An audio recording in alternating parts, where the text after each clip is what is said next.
বন্ধুর বন্ধু বন্ধুই হয়, আর শত্রুও মাঝে মধ্যে বন্ধু হয়ে ওঠে। এই দৃশ্যপট যেন হুবহু মিলে যাচ্ছে মধ্যপ্রাচ্যের সাম্প্রতিক এক ঘটনায়।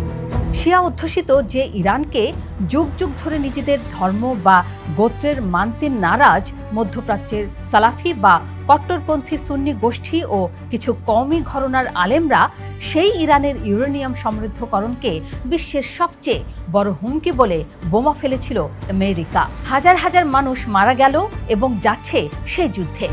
কিন্তু সেই একই আমেরিকায় এখন ইউরেনিয়াম সমৃদ্ধ করার অনুমতি সৌদি আরবকে দিতে যাচ্ছে।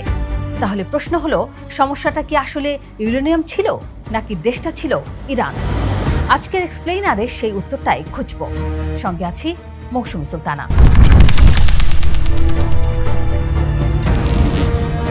গত শনিবার 18 জুলাই মার্কিন সংবাদ মাধ্যম সিএনএনের একটি প্রতিবেদন কাঁপিয়ে দেয় গোটা মধ্যপ্রাচ্য।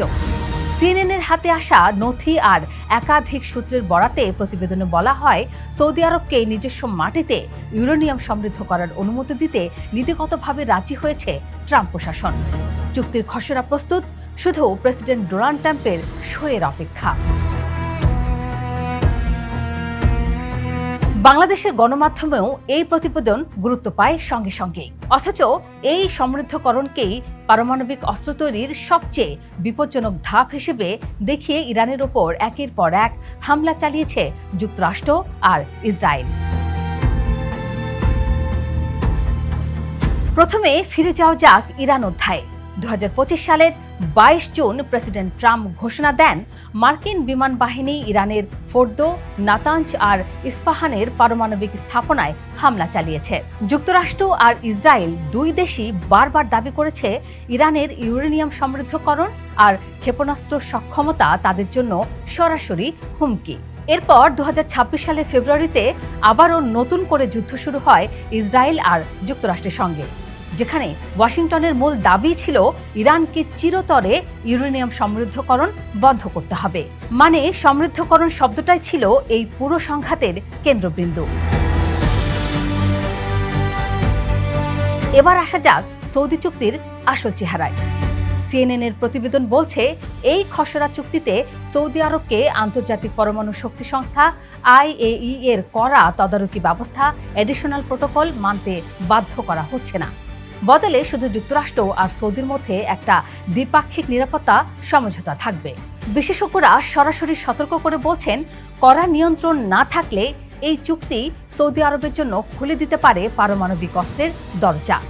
আর সৌদি যুবরাজ মোহাম্মদ বিন সালমান তো আগেই স্পষ্ট করে বলেছিলেন, ইরান বোমা বানালে সৌদিও বানাবে। এখন প্রশ্ন হলো, যে শর্তে ইরানকে সমৃদ্ধকরণ ছাড়তে হামলা চালিয়ে মানুষ মেরে বাধ্য করা হলো, ঠিক সেই একই সমৃদ্ধকরণ প্রযুক্তি সৌদিকে দেওয়ার যুক্তি কি? তাহলে আমেরিকা হঠাৎ সৌদিকে এই সুবিধা দিচ্ছে কেন? কারণ একাধিক।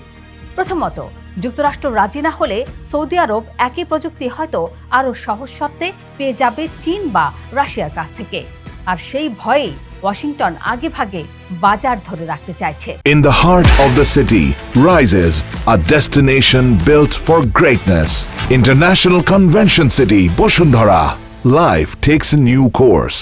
দ্বিতীয়ত, সৌদি যুবরাজ মোহাম্মদ বিন সালমান চাইছেন কাতারের সঙ্গে হওয়া মার্কিন প্রতিরক্ষা চুক্তিকেও ছাপিয়ে যাওয়া এক নতুন কৌশলগত অংশীদারত্ব, যেখানে AI চিপ আর অস্ত্র সহযোগিতার পাশাপাশি বেসামরিক পারমাণবিক প্রযুক্তিও একটা বড় পুরস্কার। তৃতীয়ত, এই চুক্তি আমেরিকার জন্য একটা বিশাল বাণিজ্যিক সুযোগ।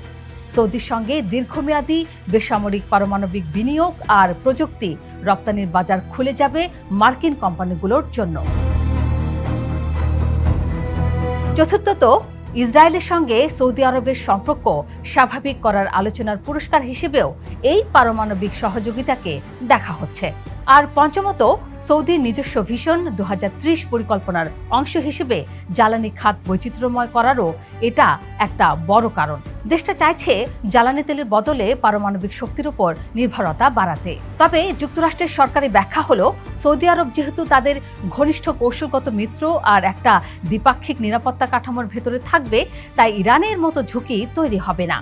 কংগ্রেসে দেওয়া এক প্রতিবেদনে প্রশাসন দাবি করেছে, সমৃদ্ধিকরণ আর পুনঃপ্রক্রিয়াকরণের মতো স্পর্শকাতর ক্ষেত্রগুলোতে বাড়তি সুরক্ষা ব্যবস্থা রাখা হয়েছে এই দ্বিপাক্ষিক চুক্তিতেই। সমালোচকরা অবশ্য এই যুক্তি মানছেন না। তাদের প্রশ্ন সোজা, কড়া আন্তর্জাতিক তদারকি ছাড়া দুই দেশের মধ্যে মৌখিক প্রতিশ্রুতিতে আদৌ কতটা ভরসা করা যায়? এখানেই লুকিয়ে আছে আসল রাজনীতি। এই চুক্তি নতুন কিছু না। নিজেদের জ্বালানি চাহিদা মেটানোর পাশাপাশি বাড়তি অপরিশোধিত তেল রপ্তানির সুযোগ তৈরির লক্ষ্যে বহুদিন ধরেই নিজস্ব ইউরেনিয়াম সমৃদ্ধ করে তা রপ্তানি করার পরিকল্পনা ঘোষণা করে রেখেছে সৌদি আরব। শুধু তাই না, বিশ্লেষকদের ধারণা পাকিস্তানের সঙ্গে করা এক চুক্তির অধীনে সৌদি আরব পাকিস্তানের পারমাণবিক সক্ষমতা অর্থাৎ অস্ত্র ও প্রযুক্তি সহায়তা পর্যন্ত পেতে পারে। অর্থাৎ ইরানকে যেখানে জিম্মি করে যুদ্ধে নামানো হলো এক অস্ত্রের ভয়ে, একের পর এক বৈধ চুক্তির আড়ালে সেই একই অস্ত্রের পথে হাঁটছে সৌদি আরব। এবার আসি সেই আজব প্যারাডক্সে, যেটা দিয়ে শুরু করেছিলাম। যে সৌদি আরবকে ধর্মীয় আবেগ দিয়ে ভালোবাসে বিশ্বের সুন্নি মুসলমানরা, সেই সৌদি যখন আমেরিকার সঙ্গে হাত মিলিয়ে ফিলিস্তিন, সিরিয়া বা লেবাননের প্রশ্নে চুপ থেকেছে, তখনও প্রকাশ্যে প্রতিবাদ করার সাহস দেখায়নি মুসলিম বিশ্ব।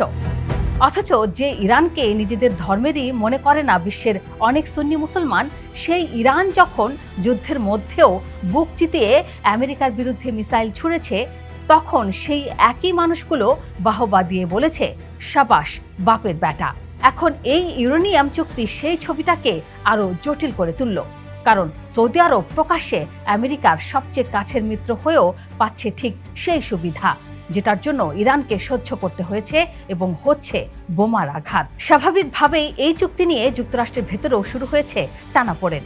মার্কিন কংগ্রেসের দুই দলের সদস্যদের মধ্যেই তীব্র আপত্তি উঠেছে। কারণ এই চুক্তি 2009 সালে সংযুক্ত আরব আমিরাতের সঙ্গে করা চুক্তির চেয়ে অনেক বেশি শিথিল, যেখানে আমিরাত নিজেই করা IAEA এর নজরদারি বিনিময়ে সমৃদ্ধকরণ আর পুনঃপ্রক্রিয়াকরণের অধিকার ছেড়ে দিয়েছিল। বিশ্লেষকদের একাংশ মনে করছেন এই চুক্তি আসলে ইরানের প্রতি একটা বার্তাও বটে।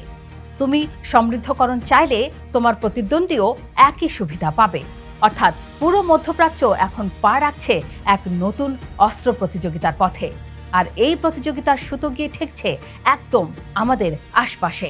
কারণ পাকিস্তানের পারমাণবিক প্রযুক্তি যদি সত্যি সৌদি আরবের হাতে যায়, তাহলে সেই খবর সবচেয়ে বেশি নজরে রাখবে পাকিস্তানের চিরপ্রতিদ্বন্দ্বী ভারত। ভারত নড়েচড়ে বসলে তার সরাসরি প্রভাব পড়বে গোটা দক্ষিণ এশিয়ার নিরাপত্তা সমীকরণে। আর সেই সমীকরণেই বাংলাদেশের ভৌগোলিক আর কৌশলগত অবস্থান নতুন করে গুরুত্বপূর্ণ হয়ে উঠবে। কারণ পাকিস্তান আর ভারতের এই নতুন উত্তেজনার মাঝখানে দাঁড়িয়ে থাকা দেশগুলোর একটি বাংলাদেশও।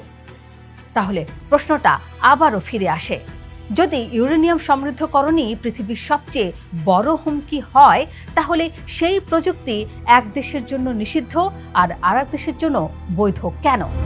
নিয়ম কি সবার জন্য সমান, নাকি আন্তর্জাতিক রাজনীতিতে বন্ধু আর শত্রুর জন্য আলাদা আইন চলে?